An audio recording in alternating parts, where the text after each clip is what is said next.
വിഷ്ണുലിംഗത്തെയും പൂജിച്ചു നിത്യവും വിഷ്ണുപരായണനായ വിശുദ്ധാത്മനാ മുക്തനായി വന്നിടുകെന്നു നിയോഗിച്ചു മുക്താഫലമണി സ്വർണഭാരങ്ങളും ആവോളവും കൊടുത്താശു പോവാൻ അയച്ചാവിർമുത ഉണർന്നീടിനാൻ പിന്നെയും ഗദ്ഗദവർണ്ണേന യാത്രയും ചൊല്ലിനാൻ നിർഗമിച്ചാൻ ഒരു ജാതി വിഭീഷണ. നമസ്കാരം, എല്ലാവർക്കും ജിത്തൂസ് ജനയുടെ പുതിയൊരു അധ്യായത്തിലേക്ക് ഹൃദയം നിറഞ്ഞ സ്വാഗതം. രാമായണം, പുണ്യരാമായണ മാസം ആകാൻ പോവാണ്. അതുകൊണ്ട് തന്നെ നമ്മളൊരു ക്ഷേത്ര ദർശനമൊക്കെ ആയിട്ട് നിങ്ങളുടെ അടുത്തേക്ക് എത്തിയിരിക്കുകയാണ്. നമ്മൾ എല്ലാ കൊല്ലം രാമായണ മാസത്തോടനുബന്ധിച്ച് സീതാദേവിയുടെയും ശ്രീരാമന്റെയും ഒരുപാട് പുണ്യക്ഷേത്രങ്ങളൊക്കെ ദർശിക്കുന്ന വീഡിയോകൾ നമ്മൾ ചെയ്യാറുണ്ട്. അപ്പൊ ഇപ്രാവശ്യം നമ്മൾ പൊൻകുഴി ശ്രീരാമ ക്ഷേത്രത്തിലാണ് എത്തിയിരിക്കുന്നത്. ഈ വയനാടിന്റെ ഒരു പ്രത്യേകത എന്ന് പറഞ്ഞാൽ ശ്രീരാമൻ മാത്രമല്ല, ശ്രീരാമനോടൊപ്പം തന്നെ സീതാദേവിക്കും ഒരുപാട് പ്രാധാന്യമുള്ള സ്ഥലങ്ങളാണ്, ക്ഷേത്രങ്ങളുള്ള സ്ഥലങ്ങളാണ്. നമ്മൾ ആ ക്ഷേത്രങ്ങളിലൊക്കെ ഒരു പരിധി വരെയുള്ള ക്ഷേത്രങ്ങളിലൊക്കെ നമ്മൾ പോയിട്ടുണ്ട്. അപ്പൊ ഇനിയും നമ്മൾ അതുപോലുള്ള ക്ഷേത്രങ്ങളിൽ പോകുന്നുണ്ട്. എന്തായാലും ഈ രാമായണ മാസത്തിലെ ഒരു രക്തം ചുരുക്കം ഇന്ന് നമ്മൾ ആരംഭിക്കുന്നത്, ഈ രാമായണ മാസത്തിൽ ആരംഭിക്കുന്നത് നമ്മുടെ പൊൻകുഴി ശ്രീരാമ ക്ഷേത്രത്തിൽ നിന്ന് തന്നെയാണ്. അപ്പോൾ നാഷണൽ ഹൈവേ ആണ്, ഒരുപാട് വാഹനങ്ങൾ പോകുന്നുണ്ട്. അതിന്റെ പരിമിതികൾ നിങ്ങൾ മനസ്സിലാക്കുമെന്ന് വിചാരിക്കുന്നു. എന്തായാലും നമുക്ക് നേരെ വീഡിയോയിലേക്ക് പോയിട്ട് ബാക്കി വിശേഷങ്ങളും കാഴ്ചകളൊക്കെ കാണാം. എപ്പോഴും പറയാറില്ല പോലെ നമ്മുടെ ചാനൽ ഇനി സബ്സ്ക്രൈബ് ചെയ്യാത്തവരാണ് നിങ്ങളെങ്കിൽ ഒന്ന് സബ്സ്ക്രൈബ് ചെയ്യുക. ഈ വീഡിയോ നിങ്ങൾ ഫേസ്ബുക്കിലൂടെയാണ് കാണുന്നതെങ്കിൽ ഒന്ന് ഫോളോ ചെയ്യാനും മറക്കരുത്. അപ്പൊ നമുക്ക് നേരെ വീഡിയോയിലേക്ക് പോരോ. ഓക്കെ,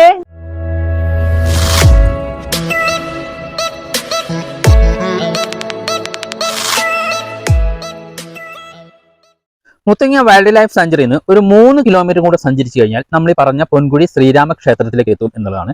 വയനാട്ടിലെ ബത്തേരിയിൽ നിന്നാണെങ്കിൽ ഒരു 17 കിലോമീറ്റർ ആണ് ഈ പൊൻകുഴി ശ്രീരാമ ക്ഷേത്രത്തിലേക്ക് എത്തേണ്ട ദൂരം. രണ്ടു വശത്തും ഇടതൂർന്ന ഫോറസ്റ്റ് ആണ്. ഒരു കാനന ക്ഷേത്രം തന്നെയാണ്. അതുകൊണ്ട് കാനന പാതയിലൂടെ തന്നെ നമുക്ക് സഞ്ചരിച്ച് വേണം ഈ ക്ഷേത്രത്തിലേക്ക് എത്താൻ എന്നുള്ളതാണ്. വളരെ മനോഹരമായി ആരെയും ആകർഷിക്കുന്ന ഒരു കാനന ഭംഗി തന്നെയാണ് നമുക്ക് ഇതിലെ വരുമ്പോൾ കാണാൻ കഴിയുന്നത്. ഒരു കാര്യം പ്രത്യേകം ശ്രദ്ധിക്കണം, പ്രത്യേകിച്ച് വയനാടിന് പുറത്തുനിന്ന് വരുന്നവരാണെങ്കിൽ വന്യമൃഗങ്ങളെ കാണുമ്പോൾ അടുത്ത് നിർത്തി സെൽഫി എടുക്കുക, അല്ലെങ്കിൽ അതിനെ പ്രകോപിക്കുന്ന രീതിയിലുള്ള ശബ്ദങ്ങൾ ഉണ്ടാക്കുക. ഇതൊക്കെ സ്ഥിരം പരിപാടിയാണ് ഇവിടെ. വയനാട്ടിലുള്ളവർക്ക് ഏകദേശം ഒരു ഐഡിയ ഉണ്ട്. പുറത്തുനിന്ന് വരുന്നവർ ഇത്തരത്തിലുള്ള പ്രശ്നങ്ങളൊക്കെ ഉണ്ടാക്കി പല അപകടങ്ങളും ഇവിടെ വരുത്തി വെക്കാറുണ്ട് എന്നുള്ളതാണ് സ്ഥിരം സംഭവമാണ്. അപ്പൊ നിങ്ങൾ എന്തായാലും അതൊന്ന് ശ്രദ്ധിക്കണം. അപ്പൊ നമ്മൾ കുറച്ച് ദൂരം കൂടെ ഈ വഴിയിലൂടെ സഞ്ചരിച്ച് അവിടെ കാണുന്ന കുറച്ചൊരു ബിൽഡിങ്ങുകൾ ഉണ്ടല്ലോ, അവിടെയാണ് നമ്മൾ പറഞ്ഞ പൊൻകുഴി ശ്രീരാമ ക്ഷേത്രം എന്നുള്ളതാണ്. അപ്പൊ ഇതിലെ വരുമ്പോൾ ഒരു പ്രത്യേക ഭംഗിയാണ്. നമ്മുടെ ഇത് കാലിക്കറ്റ് മൈസൂർ ദേശീയപാതയാണ്. ഇവിടുന്ന് ഒരു 3 കിലോമീറ്റർ കൂടെ പോയി കഴിഞ്ഞാൽ നമ്മുടെ കേരള കർണാടക ബോർഡറാണ്. പിന്നെ അങ്ങോട്ട് കർണാടകയായി എന്നുള്ളതാണ്. അപ്പൊ നമ്മൾ പറഞ്ഞ ശ്രീരാമക്ഷേത്രം, പൊൻകുഴി ശ്രീരാമക്ഷേത്രത്തിന്റെ മുൻപിലേക്ക് എത്തിയിരിക്കുകയാണ്. ഇപ്പോൾ വൈകുന്നേരമാണ്. അതുകൊണ്ട് തന്നെ ഈ ക്ഷേത്ര ദർശനത്തിനും ഇവിടുത്തെ ഫോട്ടോഷൂട്ടിനൊക്കെ ആയിട്ട് ഒരുപാട് ആളുകൾ, വിദേശികളും സ്വദേശികളും ഒക്കെ ആയിട്ടുള്ള ആളുകൾ ഇവിടെ എത്തിയിട്ടുണ്ട് എന്നുള്ളതാണ്. സുൽത്താൻ ബത്തേരിയിൽ നിന്ന് 17 കിലോമീറ്റർ കർണാടക ഭാഗത്തേക്ക് ഈ ഹൈവേയിലൂടെ സഞ്ചരിച്ചു കഴിഞ്ഞാൽ പരിപാവനമായ മനോഹരമായ ഒരു കാനന ക്ഷേത്രം നമുക്ക് കാണാൻ കഴിയും. അതാണ് പൊൻകുഴി ശ്രീരാമ ക്ഷേത്രം എന്ന് പറയുന്നത്. അതിന്റെ മുറ്റത്താണ് നമ്മൾ നിൽക്കുന്നത്. എന്ത് മനോഹരമായ ഒരു കാഴ്ച അല്ലേ. നമ്മൾ ആ ശ്രീരാമ ക്ഷേത്രത്തിലേക്ക് കയറാൻ പോവാണ്. നാഷണൽ ഹൈവേയുടെ സൈഡിലായിട്ടാണ് ഈ ക്ഷേത്രം നമ്മൾ പറഞ്ഞല്ലോ. അതുകൊണ്ട് തന്നെ നല്ല ശ്രദ്ധിച്ച് വേണം കയറാൻ. നല്ല തിരക്കാണ്. അപ്പൊ ഇവിടെ ഇതുണ്ടോ, ഭണ്ണാരമുണ്ട്. അതുപോലെ തന്നെ നമ്മൾക്ക് ചെരുപ്പ് ഊരി വെക്കാനുള്ള സൗകര്യങ്ങളൊക്കെ ഉണ്ട്. ബത്തേരി ശ്രീ മഹാഗണപതി ക്ഷേത്രത്തിന്റെ അധീനതയിൽ തന്നെയാണ് ഈ പൊൻകുഴി ശ്രീരാമ ക്ഷേത്രവും പ്രവർത്തിച്ചു വരുന്നത്. നമ്മൾ ആദ്യം വരുമ്പോൾ തന്നെ കാണാൻ കഴിയുന്ന ഒരു മനോഹരമായ ഒരു ഓഫീസും കൗണ്ടറും കാര്യങ്ങളൊക്കെയാണ്. നമ്മൾക്ക് ഇവിടെ പൂജാവിധികളും അതുപോലെ തന്നെ വിശേഷാൽ പൂജകളും എന്തൊക്കെയാണ് എന്നുള്ള കാര്യങ്ങളും അതിന്റെ റേറ്റും കാര്യങ്ങളൊക്കെ ഇവിടെ കൊടുത്തിട്ടുണ്ട് എന്നുള്ളതാണ്. ഇവിടെ കൊടുത്തിട്ടുണ്ട്. ഇവിടെ ഒരു ബോർഡ് കൊടുത്തിട്ടുണ്ട്. ഞാൻ വിശദമായിട്ട് പറയുന്നില്ല, നിങ്ങൾ ജസ്റ്റ് ഒന്ന് കണ്ട് മനസ്സിലാക്കുക എന്നുള്ളത് മാത്രമേ ഉള്ളൂ. അതൊക്കെ പറയാൻ നിന്നാൽ ഒരുപാട് സമയമെടുക്കും. അതുകൊണ്ടാണ്. ചുറ്റമ്പലത്തിനകത്തേക്ക് ക്യാമറ അലൗഡ് അല്ലാത്തതുകൊണ്ട് ഇതിന്റെ ഉള്ളിലെ കാഴ്ചകൾ നിങ്ങൾ വന്ന് നേരിട്ട് കണ്ട് മനസ്സിലാക്കേണ്ടതാണ്. നമ്മൾ ഇതിന്റെ രത്ന ചുരുക്കാണ് ഒന്ന് കാണിക്കുന്നത് കേട്ടോ. ഇതിപ്പോ പുതുക്കി പണിത ക്ഷേത്രമാണ്. പണ്ട് ഇങ്ങനെയൊന്നും അല്ലായിരുന്നു. ഇതൊരു ഡിജിറ്റൽ യുഗം ആയതുകൊണ്ട് തന്നെ ഈ ഭണ്ഡാരമൊക്കെ നമുക്ക് ഇവിടെ അവൈലബിൾ ആണ് എന്നുള്ളതാണ്. അപ്പം നമ്മൾ ഈ ക്ഷേത്രത്തിന് വലം വെക്കാൻ ഇവിടെ ചെറിയൊരു പരിമിതികളുണ്ട്. കാരണം ക്ഷേത്രം ബാക്കി ഹൈവേയുടെ സ്ഥലമായതുകൊണ്ടേ ഇതുണ്ടോ, ചെറിയൊരു ഗേറ്റേ ഉള്ളൂ. അപ്പൊ ഇതിലെയാണ് നമ്മൾ വലം വെച്ച് ക്ഷേത്രത്തിന്റെ മറ്റു ഭാഗത്തേക്ക് നമ്മൾ പോകേണ്ടത്. ഇവിടെ വന്നു കഴിഞ്ഞാൽ ഇവിടെയുണ്ട് ഒരുപാട് ഉപക്ഷേത്രങ്ങൾ.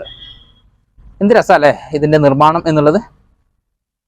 ഈ ഉപക്ഷേത്രത്തിലെ പ്രതിഷ്ഠ എന്ന് പറഞ്ഞാൽ അയ്യപ്പനും അതുപോലെ ഗോശാല കൃഷ്ണനുമാണ്. ഈ ഗോശാല കൃഷ്ണനെയും കണ്ട് നമ്മൾ വലം വെക്കുമ്പോൾ ഏത് ഭാഗത്തേക്ക് നോക്കിയാലും ഗംഭീരമായ ഒരു ഫ്രെയിമാണ് നമുക്ക് ഇവിടെ കിട്ടുന്നത്. അപ്പൊ നിങ്ങൾ ഒരു പ്രാവശ്യമെങ്കിലും വരാത്തവരാണെങ്കിലും ഒന്ന് വന്നു നോക്കണം എന്നുള്ളതാണ്. മനസ്സിനെയൊക്കെ ശാന്തമാക്കാൻ പറ്റുന്ന ഒരു ഏരിയ തന്നെയാണ്.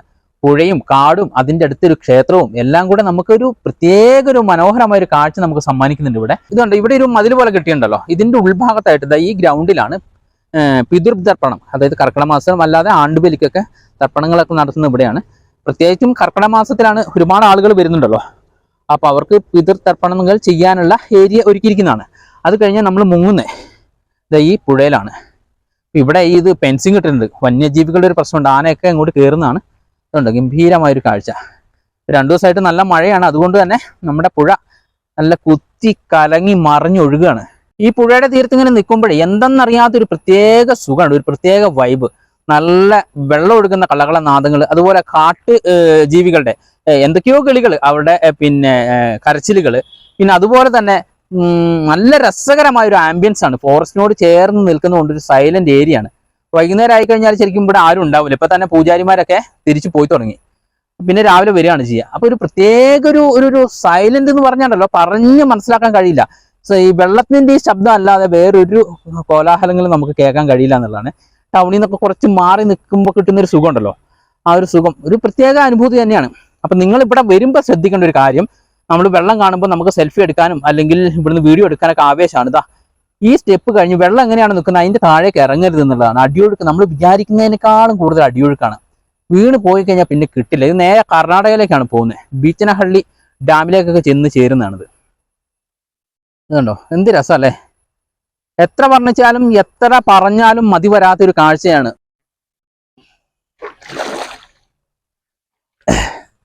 നല്ല തണുപ്പാട്ടോ പുഴയിലെ വെള്ളത്തിന്. അപ്പൊ നിങ്ങൾ കുട്ടികളൊക്കെ ആയിട്ട് വരികയാണെങ്കിൽ പ്രത്യേകിച്ച് ശ്രദ്ധിക്കണം. ഇപ്പം അത്യാവശ്യം നല്ല അടിയൊഴുക്കുണ്ട്, അതുകൊണ്ട് ഇങ്ങോട്ട് ഇറങ്ങുമ്പോൾ വളരെയധികം ശ്രദ്ധിക്കണം. ഇതിന് താഴേക്ക് ഇറങ്ങരുത്. നമ്മൾ ചിലപ്പോൾ വിചാരിച്ച പോലെ ആയിരിക്കില്ല. പിന്നെ കർക്കിടക മാസത്തെ വാവുബലിയോട് അനുബന്ധിച്ച് ഇവിടെ വടമൊക്കെ കെട്ടിയിട്ടുണ്ടാവും. അതിനുള്ള സുരക്ഷാ സംവിധാനമൊക്കെ അപ്പോൾ ഒരുക്കും. ശ്രീരാമന്റെ കഥയെക്കുറിച്ചാണല്ലോ നമ്മൾ പറഞ്ഞുകൊണ്ടിരുന്നത് അല്ലെ. രാമായണം എന്ന് പറഞ്ഞാൽ രാമന്റെ യാത്ര, രാമന്റെ അയനമാണ് രാമായണം.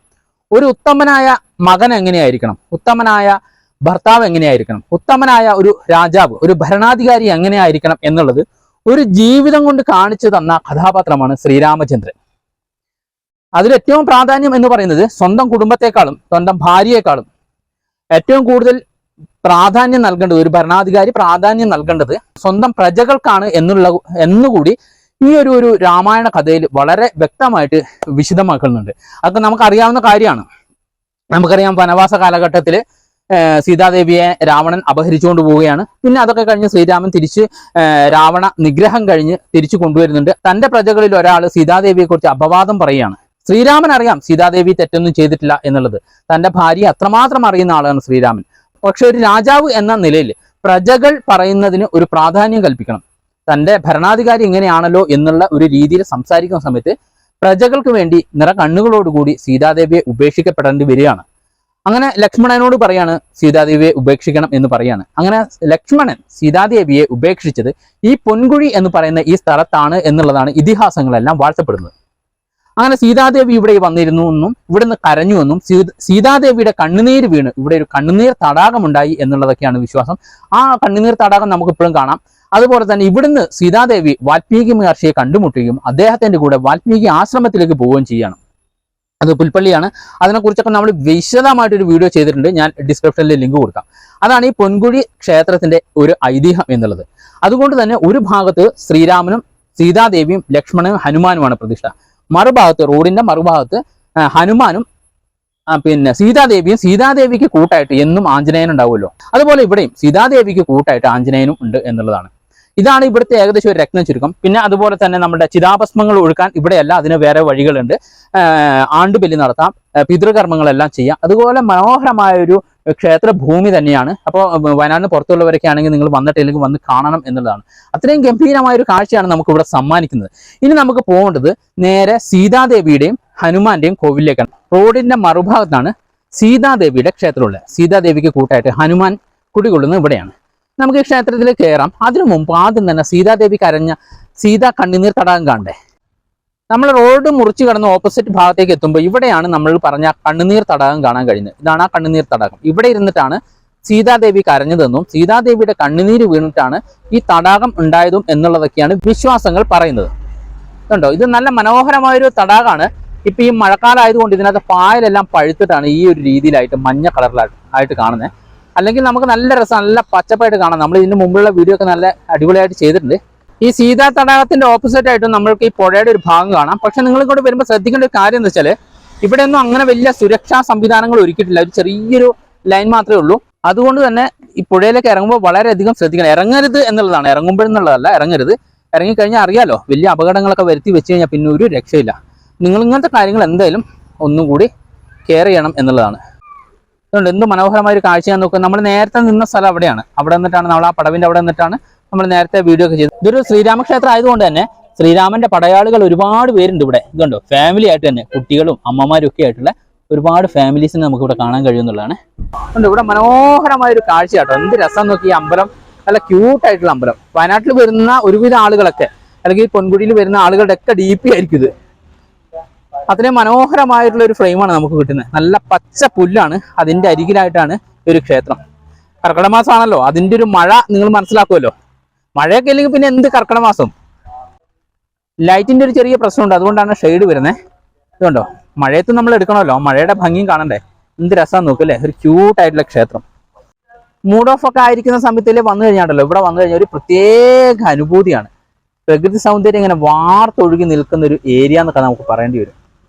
അതിനോട് ചേർന്ന് തന്നെ ആൽമരവും. അങ്ങനെ നമ്മൾ ഹനുമാൻ കോവിലേക്കാണ് ആദ്യം എത്തുന്നത്. ഇവിടെ കണ്ടോ, ഹനുമാൻ കോവിലാണ് നമുക്ക് ആദ്യം കാണാൻ കഴിയുന്നത്. നല്ല രസകരമായിട്ടുള്ള ഒരു മുഖമണ്ഡപമൊക്കെ ചെയ്തിട്ടാണ് ഇത് ചെയ്തിരിക്കുന്നത്. ഹനുമാൻ കോവിലിന്റെ അവിടെ തന്നെ ഇതാ ഹനുമാൻ കാവലാണ്. കണ്ടോ, കാവലായിട്ടിരിക്കുന്ന കണ്ടോ. ആ, നമ്മളെ ഒന്ന് പേടിപ്പിക്കുന്നൊക്കെ ഉണ്ട് ആള്. കണ്ടോ. അപ്പൊ ഇതാണ് ആഞ്ജനേയ ക്ഷേത്രം. ഇവിടെ ആഞ്ജനേയന് വെറ്റിലമാലയൊക്കെയാണ് പ്രധാന വഴിപാട്. അത് കഴിഞ്ഞാൽ ഈ ക്ഷേത്രത്തിൽ നമ്മളൊരു വലം വെക്കുകയാണ്. വലം വെച്ച് ഇങ്ങോട്ട് വന്നാലും ഇവിടെ നല്ല രസകരമായിട്ടുള്ള ഒരു ആൽമരം കാണാം. പച്ചപ്പുല്ല് വളർന്നു നിൽക്കുന്ന ഒരു മൈതാനം നമുക്ക് കാണാം. കണ്ടോ, ഗംഭീരമായൊരു ആൽമരാണ്. ഇത് കഴിഞ്ഞാൽ ഇതാണ് സീതാദേവിയുടെ ആ ക്ഷേത്രം. ദുഃഖിതയായ സീതാദേവിയുടെ ക്ഷേത്രം. ഒരു കൊച്ചു ചുറ്റമ്പലമുണ്ട്. ഇതും കടന്ന് നമ്മൾ ഉള്ളിലേക്ക് കയറി കഴിഞ്ഞാലാണ് ആ മെയിൻ ശ്രീകോവിൽ കാണാം. ഇവിടെ ആയിട്ടൊരു തിടപ്പള്ളിയും, ഈ ക്ഷേത്രത്തിന്റെ ഒരു തിടപ്പള്ളിയും കാര്യങ്ങളൊക്കെ ഇവിടെ അറേഞ്ച് ചെയ്തിട്ടുണ്ട് എന്നുള്ളതാണ്. അത് കഴിഞ്ഞാൽ മഴയുണ്ട്, ഞാൻ പറഞ്ഞല്ലോ, ആ മഴയത്താണ് നമ്മൾ ചെയ്യുന്നത്. ഇതാ ഈ ക്ഷേത്രത്തിന്റെ ഒരു പൂർണ്ണ രൂപം എന്ന് വേണമെങ്കിൽ നമുക്ക് പറയാം. ഇതാണ് ആ മനോഹരമായ ചിത്രപ്പണികളൊക്കെ ചെയ്തിട്ടുള്ളത്. ഇവിടെ നമുക്ക് പുറത്തേക്ക് നോക്കുമ്പോൾ കാണാൻ കഴിയുന്നത് ആ ശ്രീരാമക്ഷേത്രമാണ്. ശ്രീരാമസ്വാമി ക്ഷേത്രമാണ് കാണാൻ കഴിയുന്നത്. എന്ത് രസമല്ലേ.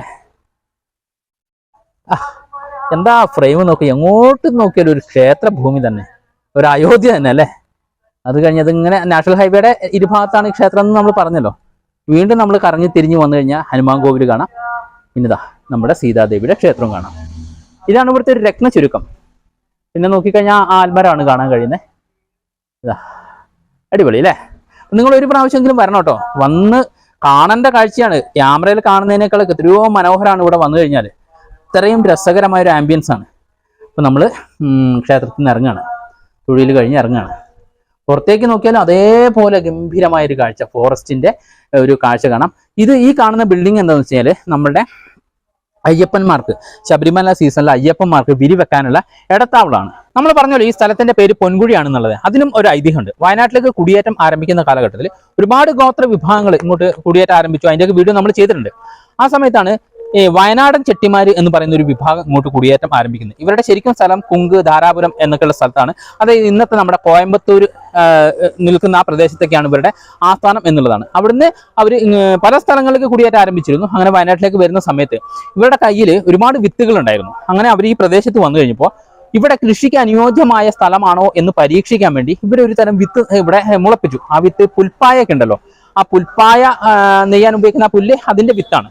അങ്ങനെ ഇവിടെ ആ ധാന്യം വിളഞ്ഞു, നല്ല പൊന്നു വിളയുന്ന പോലെ വിളഞ്ഞു എന്നുള്ളതാണ്. അപ്പൊ ഇവിടെ കൃഷിഭൂമിക്ക് അനുയോജ്യമായ സ്ഥലമാണ് എന്ന് മനസ്സിലാക്കി പിന്നീട് ഈ സ്ഥലം പൊന്നു വിളഞ്ഞ സ്ഥലം പൊൻകുഴി എന്ന് ആയി എന്നുള്ളതാണ് ഐതിഹ്യങ്ങളും വിശ്വാസങ്ങളും ഒക്കെ അങ്ങനെ വരുന്നത്. അങ്ങനെ ഒരുപാട് ഹിസ്റ്ററിയാണ് നമുക്ക് പൊൻകുഴി ക്ഷേത്രത്തിനെയും വയനാട്ടിനെയൊക്കെ സംബന്ധിച്ച് നമുക്ക് കാണാനും കേൾക്കാനും ഒക്കെ കഴിയും. നമ്മുടെ വീഡിയോയിലെല്ലാം ചെയ്തിട്ടുണ്ട് കേട്ടോ. ഈ ക്ഷേത്രത്തിന്റെ അടുത്തായിട്ട് തന്നെ ഇവിടെ ഒരു ഇടത്താവളം സ്ഥാപിച്ചിട്ടുണ്ട്.